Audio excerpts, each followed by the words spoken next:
Hi folks, I'm Cam Drury, co-founder and CEO of Canwi. Thanks so much for being here and for taking the first step with us.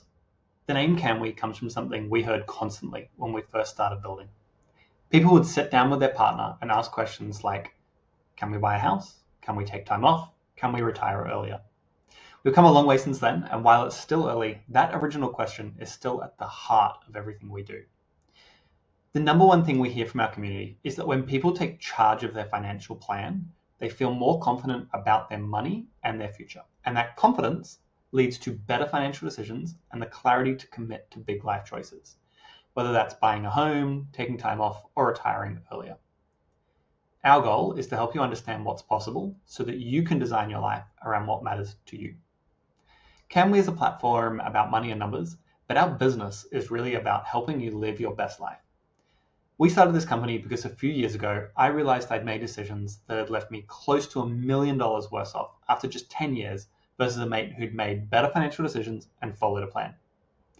When we went looking for tools, we couldn't find anything purpose-built for Aussies that could help people plan everything from building their first home or buying their first home through to early retirement and beyond.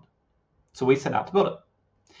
In today's demo, I'll give you a quick overview of the onboarding flow in Canwi.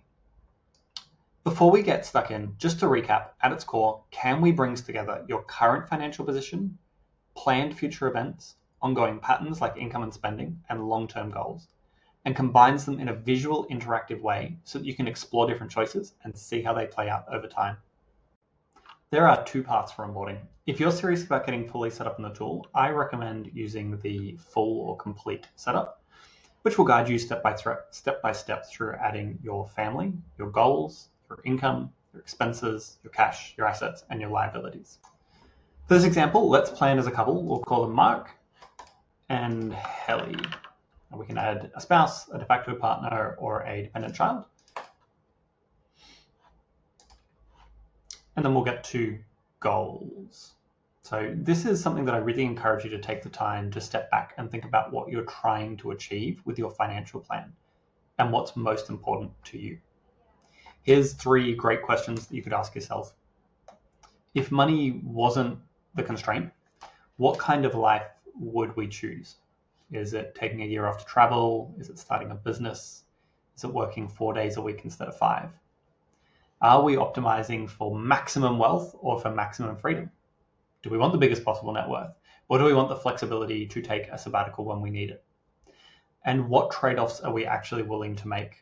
For example, are we willing to look at a smaller home for more travel, a later retirement for private schooling?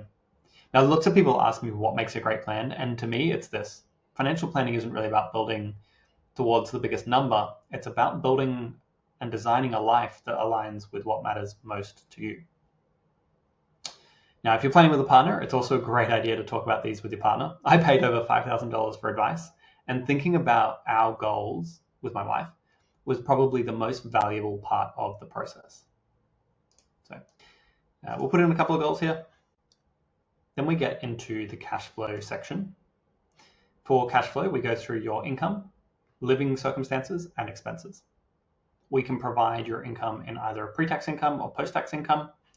It's basically the difference between what lands in your bank account versus what's on your contract. For today, I'll just use the averages. But you'll see that there's a bunch of different options down here. If I scroll down, like we can adjust the superannuation rate that we're getting paid. You can adjust whether or not you've got private healthcare and whether or not that will be taken out of your PAYG, student loans, and you can add multiple incomes. And then we'll do the same for Hilly. So again, we'll set her to just the average. Cool. Then we get into home. So here we can enter in where we live. Let's call that Lumen HQ. And let's say that we're renting our home for $830 a week. For expenses, there are 3 different ways you can do this. You can either use our default buckets, or you can start simple. So you can just create a single bucket. So that would be all expenses, excluding your debt repayments.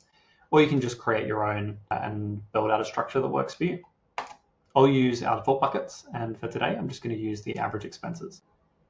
Now you can see that list here. So all of our expenses are listed down the page. We've got the rent that we just put in. We've got our home utilities. You can adjust all of these labels. You can adjust the descriptions. We've got information about how we're going to treat that from an inflation perspective. So this expense will grow at inflation, which is currently 2.5%. You can also import and export expenses. There's an Excel spreadsheet if you choose to download it or import it. And then on the right, you can just see a visualization of your budget breakdown, so the income, all different categories of expenses, and just a quick summary visual of your buckets and how they are looking. Next, we can add information about our financial inventory. So this is essentially our assets and liabilities. So we can add cash accounts, we can add transaction accounts, savings accounts, term deposits, offsets. For now, I'll just add a transaction account. So I've got $10,000 in it. And we can nominate that an account is going to be our default savings account, which basically means that we'll save any excess cash flow into this account. You can also adjust that later in cash flow priorities. Then we'll go to assets. So at the top here, you'll see we've already added default superannuation accounts for both people that have got incomes. So we've got Mark and Helly's default superannuation. You can edit these. You'll see that all of our assets have got little tooltips that will help you understand sort of historical returns that you might want to use as a basis for setting your own return rates. For example, looking at this right now, I've got an annual growth rate of 6.5%. That's roughly what a balanced portfolio has returned over the last 15 years. Perhaps I know that my portfolio is invested in high growth, but I also want to be a bit more conservative than the 15-year return rate, so I might choose 8.5%. And we've got $20,000 in this super. We can add other assets here as well. You can add stocks, you can add vehicles, you can add collectibles, precious metals, fixed income, etc. And we can add debts and liabilities as well. So we can add personal loans, mortgages, and help debts. Great. And then the next thing is we'll land on the homepage. Thanks for watching, and in the next video, we'll cover getting oriented inside the Canwi app.